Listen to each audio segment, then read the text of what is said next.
తీన్మార్ మల్లన్న మరియు కవిత మధ్య జరిగిన episode. Teenmar Mallanna MLC, journalist, Q news అధినేత. అంగీలాగు సిద్ధాంతంతో మొదలై ఎమ్మెల్సీగా ఎన్నికై బీసీ ఉద్యమ నాయకుడిగా కొనసాగుతున్నాడు. ఒక జర్నలిస్టుగా ఉంటూ నాయకుల మీద, కులాల మీద, ఆడపడుచుల మీద వ్యక్తిగత విమర్శలు, అసభ్య పరుష పదజాలాలు వాడటం ఎంతవరకు సమంజసం? స్త్రీలను గౌరవించి పూజించే సమాజంలో మనం ఉన్నాం. ప్రజాప్రతినిధులందరికీ మార్గదర్శకులుగా ఉండి మాట్లాడే భాష విషయంలో జాగ్రత్త వహించాల్సిన అవసరం లేదా?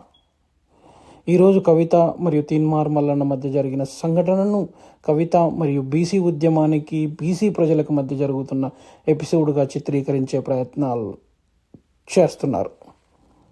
ఇది ఊత పదం, తెలంగాణలో తరచుగా వాడతాం అంటున్నారు. చాలా ఊత పదాలు ఉంటాయి.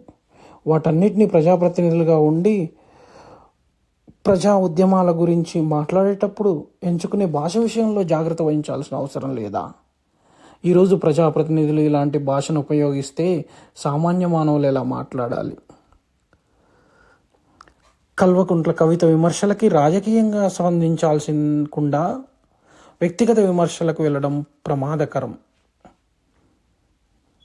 ఈరోజు జరిగిన సంఘటనలో వ్యక్తిగత విమర్శలు, దాడులు, గన్మెన్లు గాల్లోకి కాల్పులు,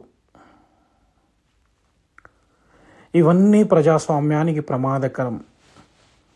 ప్రభుత్వాలు నిష్పక్షపాతంగా ఉండి విచారణ జరిపి దోషులను కఠినంగా శిక్షించాలి.